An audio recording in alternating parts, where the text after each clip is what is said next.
I'm Caryl Bryer, Fallert, Gentry. I'm from Port Townsend, Washington, and this is my quilt vine number 2.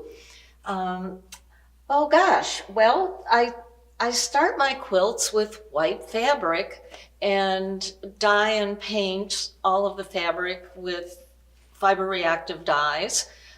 So I would say 95% of the fabrics in this quilt are my own hand-dyed gradations or hand-painted, dye-painted fabric. And then I also design fabric for Benartex. So a few of the fabrics near the top are my Benartex gradation fabrics, which I kind of designed to replace my hand dyes. I kind of use them interchangeably and they really look the same in the quilt. When I started design, a lot of the designs like this, I call them biomorphs.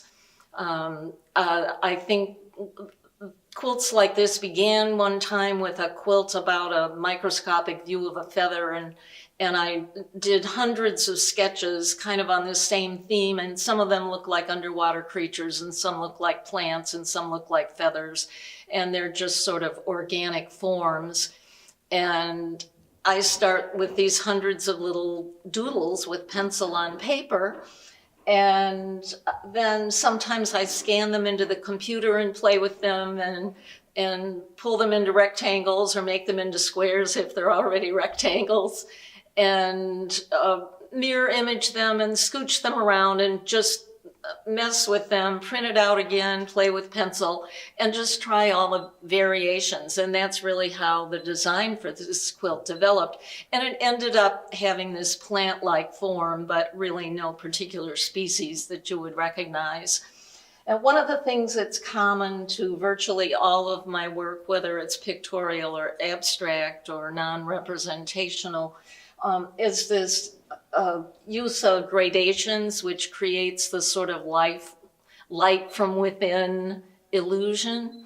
And a lot of times I use intersecting gradations. So one gradation is running one way, and the second gradation is running behind it, going the other way. And I've used that in these leaf forms. I have sort of a very saturated gradation of oranges over the painted background, which kind of goes from yellow to violet. And then in the dots, I've used a sort of muted rainbow gradation, but still in the orangey greeny tones, and then darker, duller colors behind.